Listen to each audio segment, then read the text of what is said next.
Heading south of the Mason-Dixon, this is the Week in Review at the Abbeville Institute.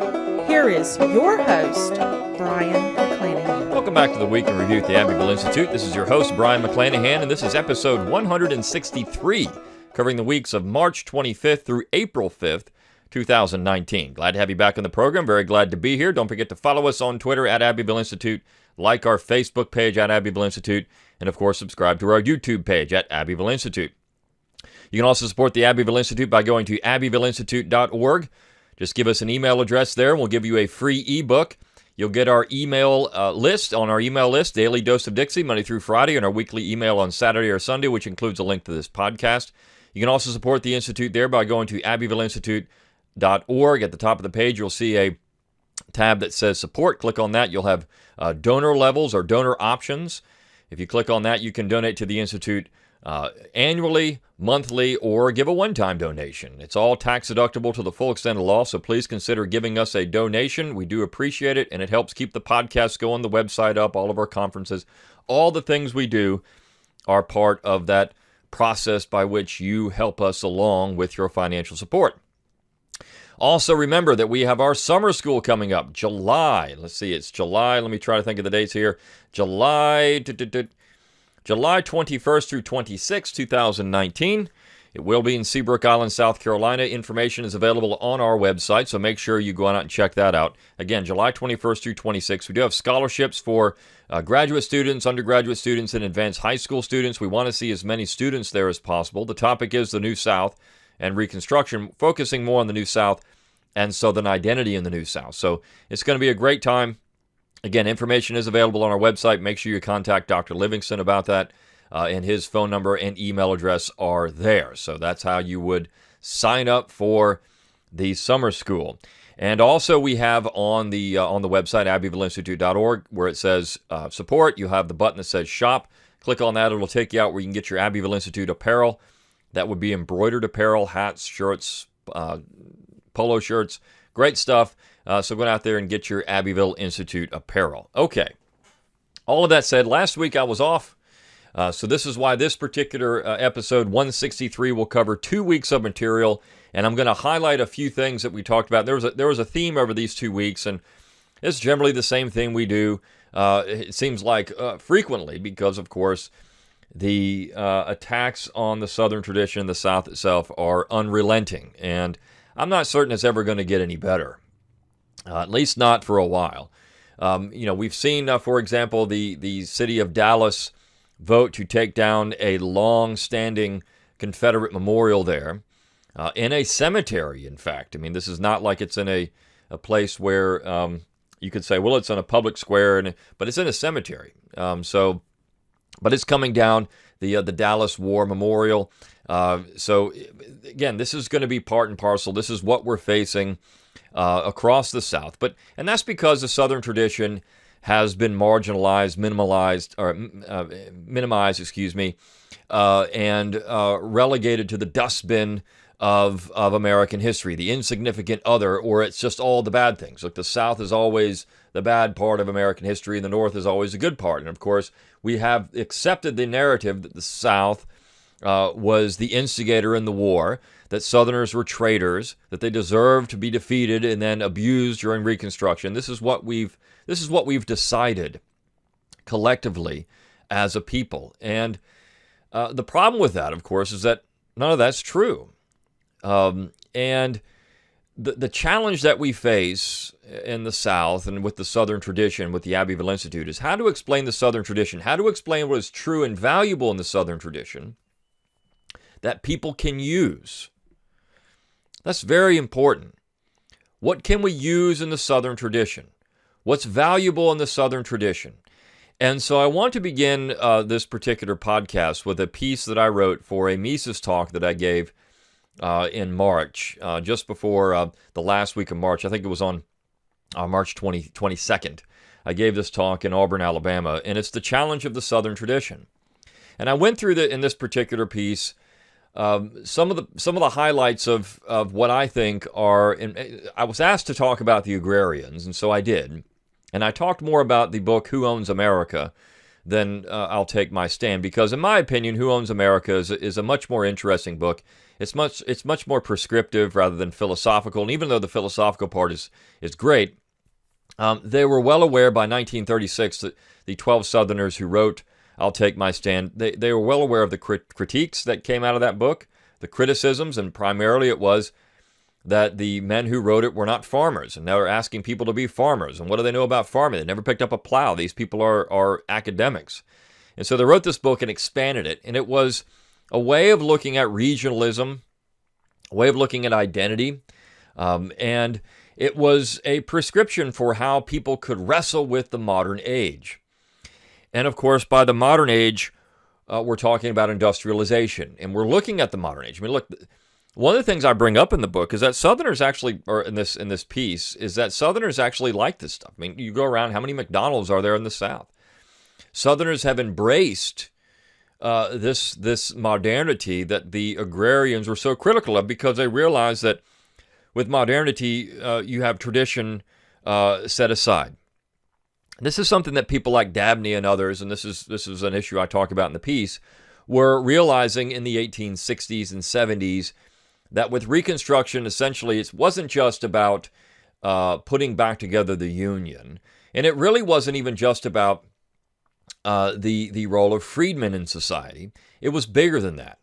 And they were people like Dabney were pointing that out. You're going to open this Pandora's box and you can never close it, because it's not just going to be, well, what do we do with former slaves? You're going to start seeing other elements of tradition under attack as well. And that's essentially what's happened in modern American society. Dabney was right on.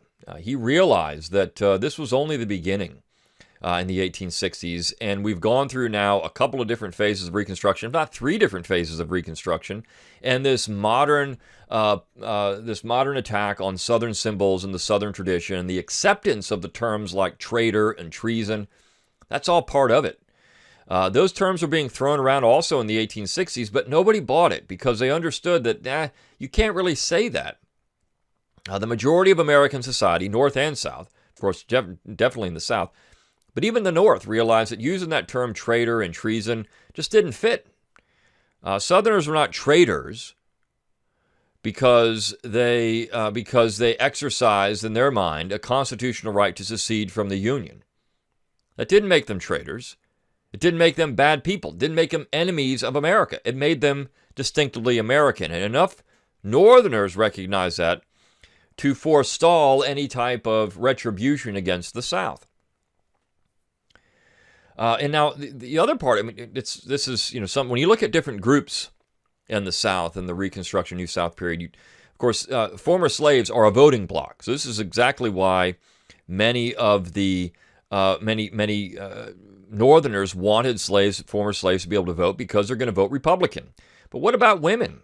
Well, we weren't so certain about women. How are they going to vote? I mean, Southern women aren't necessarily going to vote for Republicans, so that's not going to influence elections. What about American Indians? Well, they're not going to vote Republican because the Republican Party is abusing them like crazy out in the West. So they're not going to get the vote. They don't vote. That was the issue. So we can go ahead and abuse those groups or not allow women into the process, even though that was on the horizon. Dabney pointed this out. And there were people like Elizabeth Cady Stanton who were interested in, suffrage, and were very disappointed that the 15th Amendment did not include women. And so it's going to take another period of time, another almost 60 years, before women are able to vote through an amendment to the U.S. Constitution. Now, some states had already allowed it, but still almost half the states had not by the time the 19th Amendment was ratified. So we have this transformative period of Reconstruction, but yet we still have this tradition out there. And what is it? And how do we articulate that tradition? It's a challenge. It's what Richard Weaver said is a challenge. What is the challenge of the Southern tradition? And the challenge of the Southern tradition is being able to articulate what that tradition is, first and foremost, and then being able to explain why it's important. When you look at modern American society, and we're crushed by technology, or we're crushed by modernization, and we're wrestling with these things, well, what does the Southern tradition offer? And I brought up in the piece Senator Stennis of Mississippi. He said, we didn't have a lot of money back when I was growing up, but we had things that were important. We had good friends, a good family and community, and we had a faith-based culture. These are things that are important. And the Southern tradition has always had those things first and foremost at the center. Whatever your political leanings are, you could find for much of the 20th century, whether they were a Southern liberal like C. Vann Woodward or a Southern conservative like John Stennis, you could find, or Strom Thurmond, or take your pick, Sam Ervin. There was still a commonality there. There was still those things: community, faith, friends, and a resistance to modernity and a Southern way of doing things. In fact, I brought up a quote from one of these major series of literary works. There was a collection of this Library of Southern Literature is the title of it, and one of the editors of that said, "Look, the challenge is what we need to do is we need to be more Southern. We don't need to be like the North. We need to be more consciously Southern and think about what that actually is." That's the identity part. It's the identity of who we are. As Mel Bradford said, remembering who we are. You get swept up in modernity. You get swept up in technology. You get swept up in the fact that everything has to be Midwestern, or there's this American culture. You see it all the time. We need to create an Americanism. This is back in vogue. Nationalism. On the left and the right. The neoconservatives tend to push a nationalism that's supposedly conservative, but not really. It's more Wilsonian imperialism. And of course, Yankee cultural imperialism. And then you have the leftists who are doing the exact same things, but from a different perspective. Jill Lepore and people like that, who are writing sweeping histories that advocate an Americanism. Well, where does regionalism fit in there? Is it important? And I brought up in this piece how they were talking about, regionalism still exists. We still have a New England. We still have a South. We still have a West. We still have a Midwest. All that stuff still exists. And so would it not be better to have a type of regional government? Would decentralization not be better for Americans wrestling with these cultural and social issues? One of the major problems we have in America is that we always try to have a top-down, forced culture. Whether it's from the right or the left. This is what right now the left is dominating this narrative. But for a long time, you could say, well, it was a kind of a conservative American culture, and the left would bristle at that. Well, what would happen if you had regionalism is that would never be the case. You would have regional areas that would have cultural differences. We would have maybe a union, as it says, and as it was designed, a union that would have defensive and commercial purposes only. If the United States is attacked, well, then you have everyone rallying around the flag and saying, we're going to defend the United States. But those cultural differences would be supported by regionalism. And of course, some of the agrarians talked about things like farms, a livelihood farm, but they even recognized not everybody has to be a farmer, but you have to respect farming. You have to respect agriculture. You have to respect the small family farm. You can't have major industrial farming because that's going to create problems as well. It's still industrialization. You lose a way of life when you do these things. And part of the problem with America is that you have this bristless cultural war. You have people that now, I think it's about half of Americans aren't even religious anymore at all. But generally the South tends to be more religious than anywhere else. You have more and more people moving into urban areas, so small towns are disappearing. The rural lifestyle is disappearing. And this is all because of industrialization and commercialization. This is all Hamiltonian. This is the Hamiltonian dream. This is why John Taylor of Caroline and Thomas Jefferson and others warned against it.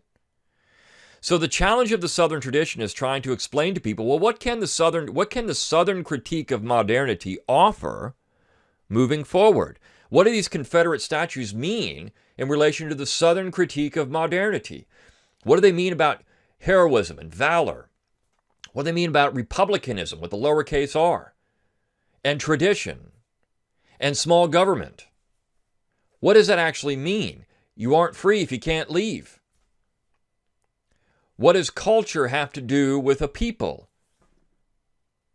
These are important questions, and questions that we try to answer, or at least ask, at the Abbeville Institute. And so the piece that I wrote was intended to be that, to begin a discussion about identity, How do we sell the Southern tradition moving forward?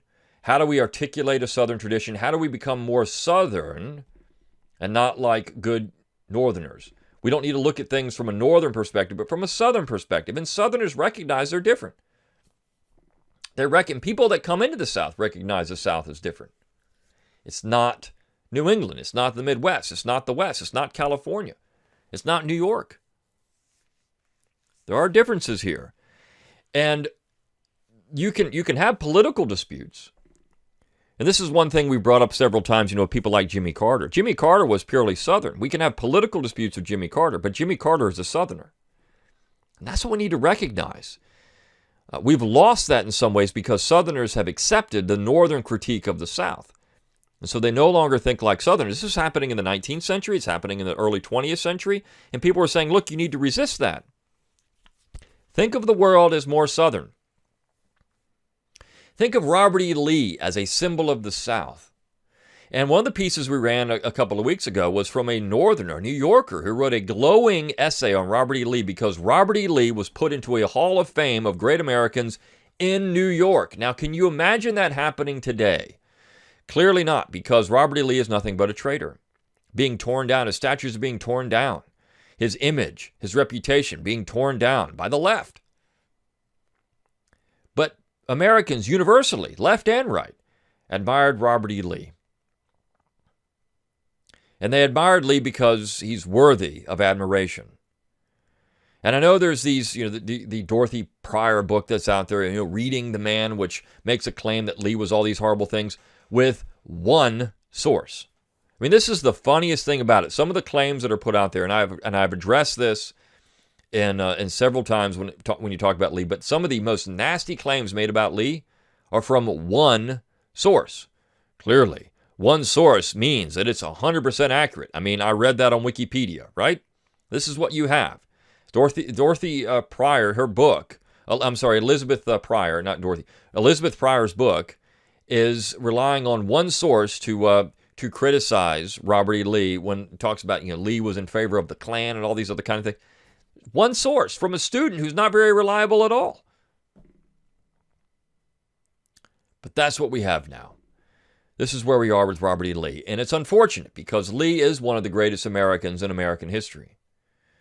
You can say, well, he was wrong for siding with the South. He should have stayed with the North. I mean, if this is your perspective, but you cannot undermine his character and who Robert E. Lee was as a man. And this is why Northerners embrace Robert E. Lee as one of their own. It's the same thing as embracing George Washington or Thomas Jefferson. Now, of course, even those individuals are under attack. Hofstra University wants to remove a statue of Thomas Jefferson. This is just lunacy. This is where we are in America. It's absolute lunacy. These people are crazy. They have been just run over with French revolutionary ideas. It's not American. These ideas that they're running around with, this iconoclasm and this extreme distaste for anything traditional. That's French revolutionary style nonsense. So this piece on Lee that we had, Lee, Virginia, and the Union by Fred Cox. Again, this was published in the early 20th century, 1901, in the Swanee Review.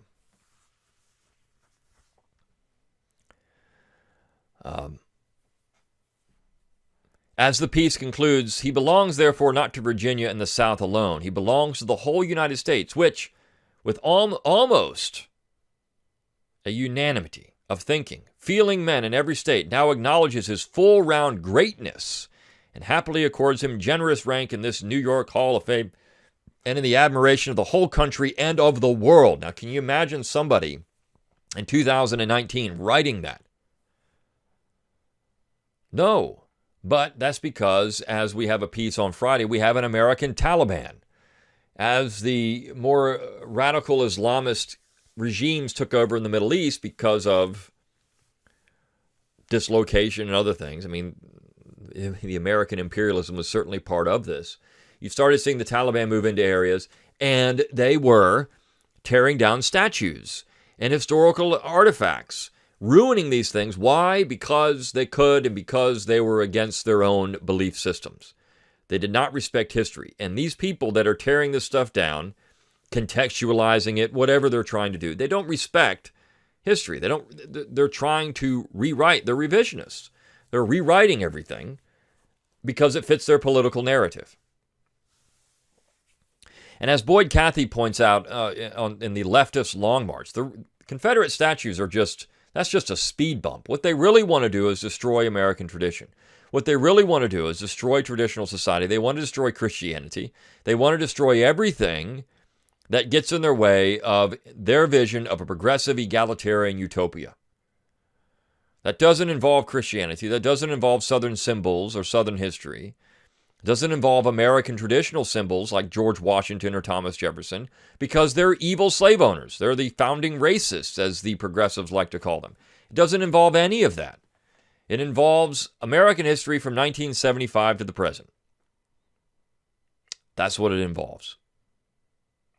So this long march, as Boyd calls it, is very important to understand. It's not just, we're going to tear down a few Confederate statues and be satisfied. We're going to tear down all the Confederate statues, then George Washington, Thomas Jefferson, and James Madison and James Monroe. In fact, we just need to scrap that thing called the Constitution because it had slaveholders writing it. We need to scrap that Declaration because it had a slave owner primarily wrote that. We need to get rid of all that stuff and have some type of new egalitarian society. What we are seeing is a soft French Revolution. It's not so violent or abrupt. It's a gradual French Revolution. This is what Dabney was pointing out, and why I pointed that out in the piece I wrote entitled The Challenge of the Southern Tradition. We are undergoing a soft French Revolution in America. Now, part of that is because we have a distorted image of history. When Fred Cox of New York can write these glowing things about Robert E. Lee, of course, he was taught these over time, but now that's not what you get. And another little piece I wrote this past week on the first Congress. The history is okay, but it's the subtle digs at the South that you get out of it that where you would get an impression that the South are somehow, Southerners are somehow backwards and the insignificant others. For example, every Northerner in this particular book, it's entitled The First Congress, how James Madison, George Washington, a group of extraordinary men invented the government. So Fergus Bordewich is very praiseworthy of Madison and Washington. He doesn't really understand Madison very well, but every Southerner has got some type of derogatory term. They're hot-tempered, temperamental, stony-faced, haranguing, while Northerners are brilliant, provocative, handsome, elegant, and tireless. Just think about how that portrayal of people in different sections. Bordewich is clearly pro-Northern. I mean, he is critical of every Southerner for being, he actually said, James Jackson, one of his favorite things was slavery. His favorite thing. Think about that. Would you have said this about Fisher Ames, who's, now he wasn't a slaveholder, but Fisher Ames, whose favorite thing was Northern sectionalism.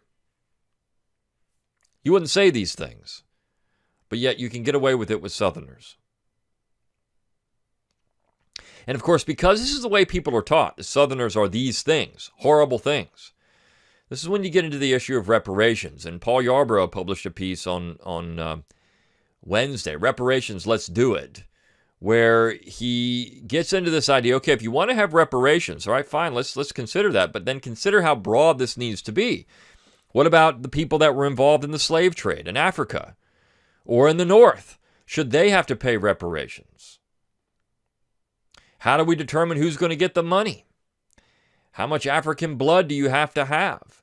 And how far back does that blood have to go to get the money? How much money are you actually going to give? And when you look at the idea of reparations, it's often, Phil Lee makes a great point about this with Reconstruction. Southerners have already paid that. It was pensions and other things. They've already paid reparations. They've already paid tremendous amounts of money and capital to the general government over time at in a way and at a pace that's far outpaces what they're able to do at times. But one of the major problems we have is that people are not taught this, or not taught well. They're taught platitudes and slogans. And because they're taught platitudes and slogans, they don't have a full understanding of American history or the complexities of American history. It just doesn't exist. Which is why Alphonse Louis Vin, who is a Vietnamese American, but he considers himself a Frenchman, a Southerner, and a Vietnamese citizen. He considers himself all of those things. He wrote this piece, Teach Your Children Well, where he said, look, I mean, one of our jobs is to be unreconstructed in teaching history.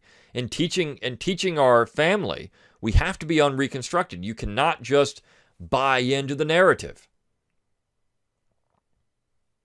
You can't just buy into to what the North is selling, to the goods they're selling, because those goods that they're selling are often expired or they're rehashed. I mean, this whole thing in the historical profession now about the slave power, this is just rehashing the 1850s. It's actually, I mean, this is quite new. We're looking at this in a new way. No, they're not. Just go back and read William Seward. It's the same thing.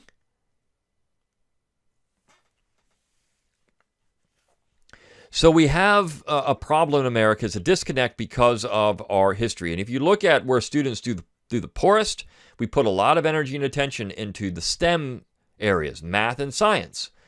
Well, because math and science are seen as ways we need more math and scientists out there because we need more people out there doing these things. And of course, when you look at that and you put a lot of energy and attention to that, and that is, by the way, modernity, that's science, that's the Yankee influence in education. One of the things you're going to see suffer because of that is social studies and history. Students tend to do the worst in those subjects.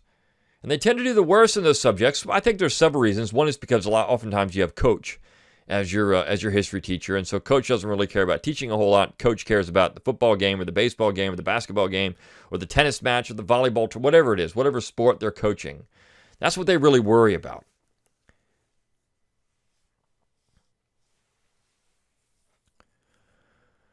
And when you have that, you get a situation where your children are not taught well, so you have to do it on your own. And that's what Vin is actually suggesting. Teach your children well in an unpolitically correct way. So we've had some really interesting material getting into this idea of what is identity, how do we wrestle with that, how do we determine that, not just that, how do we use identity and not just identity but tradition, how do we sell tradition to a reluctant population? Well, I think there's lots of different ways to do it. One thing Southerners need to do is just be proud of who they are. And I always think that you have to fall in line with what the North is doing, whether it's fashion or cultural norms or whatever else. You do your thing. You do your Southern thing, and then people will follow. One of the things that's interesting about culture is if you're strong and your resolve to do something in a culture, people are going to follow you. It's going to happen because there's lots of people out there that think like you. They're just afraid to do it or say it. So if you do these things, people will follow. It's very important to understand that. And then, of course, we had the last piece of this week of Strom's advice. Strom Thurmond lived to be over 100 years old. And he would lift weights every day and eat right and these kind of things. And so his advice was to do these things for better health because, they need us around. And it's thought that South Carolina needed Strom Thurmond around. So sometimes we have pieces that don't necessarily fit with the general theme, in this case for a couple of weeks, but it's also important for Southerners to understand, be healthy. One thing that Strom said is, eat vegetables without all the stuff in them. This is where having small farms, your own farm, your own produce, this would be great because you don't have to go to the store and buy these things. You just go pick it out of your garden and go put it in your plate. Wash it off, put it in your plate.